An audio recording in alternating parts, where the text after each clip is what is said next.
Hey there, my name is Bernadette Smith. Welcome to 5 Things in 15 Minutes, my weekly show where I bring good vibes to DEI. That is good vibes to diversity, equity, and inclusion with a little dash of corporate social responsibility. What I've found is that there are a lot of news stories about what's going wrong in the world and a lot of negative data, but there are also a lot of things going right. And that's what I like to focus on. I search for DEI stories that we can be inspired by and learn from.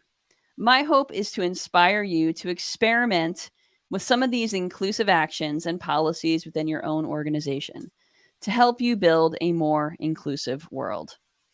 In this week's episode, Genesis Fisher, who's founder and principal attorney at Fisher Law Practice, and I will chat about how Spotify handled layoffs, Pottery Barn's inclusive line, the latest apprentices, and more.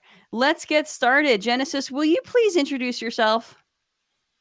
Yes, hi. Thank you so much, Bernadette. I'm so happy to be here and to talk to all of you. Um, I am a conflict resolver and a professor at New York Law School. And as a conflict resolver, what I do is I help businesses and families, we, including my team, resolve conflict and help people communicate better and learn from one another and find solutions together. That's awesome. Do you want to share a little bit about your background? And Yeah, of course, of course. So, I'm an attorney by training. I started out doing civil rights work at the Southern Poverty Law Center. I was a public defender in New York for 8 years, and I was at this crossroads where I was trying to figure out what to do next. And just this random encounter on the street, I walked in between some arguing people and helped them figure out solutions. And I was like, oh my God, I think I want to be a mediator. And it launched an entire new career trajectory. And I've been doing it now for about 7 years, and I love it. And especially with what's going on in the world, it's a great place to be. I'd actually, I've known you for a while now, but I did not know that's how you had your lightning bulb moment about your business trajectory. That's really cool, actually. So, Thanks. can you share some of the what you see as sort of the relationship between conflict resolution and diversity, equity, and inclusion? Where do they meet there? Sure. I mean, it's interesting. Conflict resolvers love conflict. Mediators love conflict because there are opportunities for growth. There are opportunities to get more information out there. There's so many opportunities that come from conflict. That's how the world changes. And so with DEI, it's great that there's more universal support and acceptance that this is important for all of us to be on board for. But part of the nexus with conflict resolution is making sure that the right people are at the table who are developing policies and procedures and putting things into action, and making sure that people have a voice to really share what the needs are, so that people aren't developing approaches and solutions that don't really fit the needs. And the needs are very specific depending on the business or the industry. I mean, and so just as the needs of every individual is unique, right? So it's all about, Of course. each individuality, and that's sort of a core part of DEI.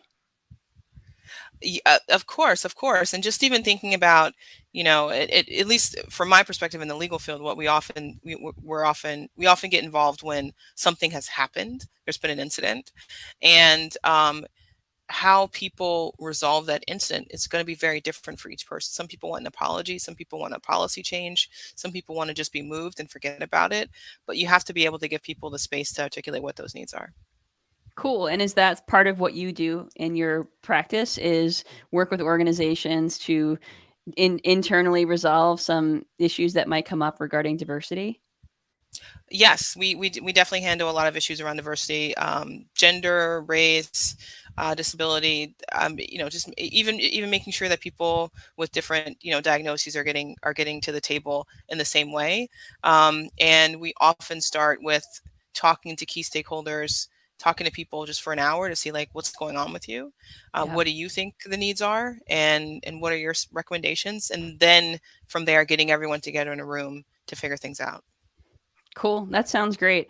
Well, I'm happy to have you as a referral partner, and I'm happy to have you on the show today. So let's get into today's good vibes. The first story comes from Shopify. So Shopify actually laid out, is one of the tech companies that recently had a big layoff. They laid off 1,000 employees. So I originally shared this as a piece of good vibes because I really love the letter that the CEO Toby Lutke wrote to his employees. First, he really owned up to the mistakes he made, the risk he took in attempting to grow the company, and he apologized for essentially guessing wrong and betting wrong. Then he went ahead and shared some of the perks that departing employees, are still going to have access to, like internet, money for new hardware, opportunities to get employment opportunities elsewhere. And then he went ahead and reiterated the company's purpose to remaining employees. So I really like this story, but I'll be honest with you. I received an email today from someone who read the piece, and he said, you know what? This dude made $20 million last year and he cashed out more than $623 million in equity. So, maybe we Oh. should not be applauding this CEO. So, I got it wrong. So I will, I will be sharing my apology in the next newsletter as well. Anyway, but I still think there's some good news in this story. Oh yeah, I mean growth.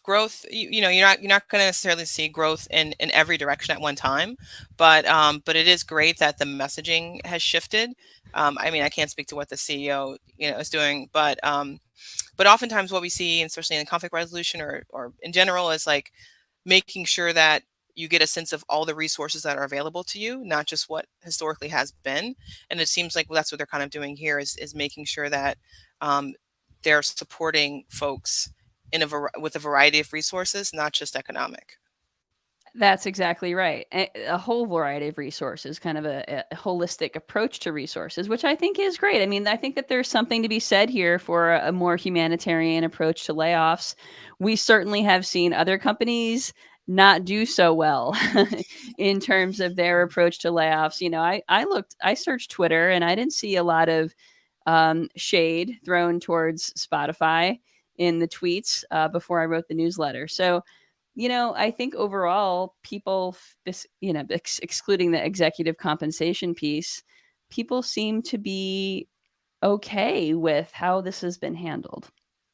Something to be learned. All right. So the next story is about Vice President Kamala Harris, who in a speech on in a speech specifically said, I am Kamala Harris, my pronouns are she and her, and I'm a woman sitting at the table wearing a blue suit. And so this was a speech to disability advocates, but I still think it's really important and notable that someone in that level of leadership at the company used visual descriptors, which is a way to be inclusive of visually impaired folks, and also shared her pronouns. Like, I think this is a really nice precedent. Oh, 100%, 100%. I'm still. I mean, I think a lot of us are kind of on board with the pronouns, or at least getting on board and seeing that more and more in Zooms and our email signatures and things like that. But what really struck me was the description, because a lot of us in this field and in this work, we're focused on inclusivity, but sometimes we can get. I'll speak for myself. Sometimes I can get a little bit tunnel vision, and so sometimes people on my team will be like, well, hey, maybe to this video we should add something that's like, we should add captions, or we should add this or that. And so it's important to be thinking like holistically. It's an important reminder, I think, it was an important reminder for me. Yeah, absolutely. I think it's always really important to be aware of what we don't know and constantly looking to expand our frame of reference. On another episode, I talked about my own mistakes regarding lack of accessibility within um, some of the image posts that were Mhm. posted to the company page, or some of the posts that were posted to our company's social media page. Now they have image descriptions. I mean, we're all learning, right? But I think when someone at this level is putting herself out there in that way, and she got a lot of shade from right-wing media and politicians about this. It actually trended, but I think it's still a great story. She's gonna get shaded Okay. about anything she does, though. So. Fair enough. Fair enough. Okay, the third story of this week is about how Disney has replaced the terminology being used for the Bibbidi Bobbidi Boutique employees. So bear with me on this one. Currently, or prior to the pandemic, because the boutiques were closed during the pandemic, prior to the pandemic, the employees who helped children play dress up with, the cast members who helped children play dress up, they were called fairy godmothers in training. So, fairy godmothers in training, implying that these employees are women or mothers, right? So, fairy godmothers in training. So, now the new revised term for these cast members is fairy godmothers apostrophe S apprentices. So, does that make sense? So the term is now, it's not that they're godmothers in training, it's that they are the godmothers apprentices. So possessive. So the term is now gender neutral as opposed to being specifically a gendered female term. So I appreciate this because Disney has actually done quite a few things to be more gender inclusive. Yeah, I had to read it a couple of times. I'm like, wait a minute, what's the shift there? But it's a really interesting passing of the baton, right? Thinking about the fairy godmothers as a collective that are looking for recruits and passing the baton. And I like the idea of even an apprenticeship. I can imagine them like in like a a workshop somewhere. One of them is a blacksmith or something like that. But anyway, I like the imagery that comes up for this. So kudos. Yeah, I absolutely agree. I think it's fun. I think that the kids are going to think it's fun. I think that it offers more cast members the ability to have these positions. It's sort of winning all around. All right, next story comes from Pottery Barn, which has unveiled a line of furniture. Well, there are 150 pieces of their furniture which have been redesigned specifically for people with disabilities. So most of these pieces of furniture were previously inaccessible. For example, desks that weren't wide enough to fit a wheelchair. Mhm. Now 150 pieces have been redesigned. I love this story. Yes, it's fantastic. I think another piece too is that I think we can all support these pieces because we all benefit from things that have um, a broader range of access, right?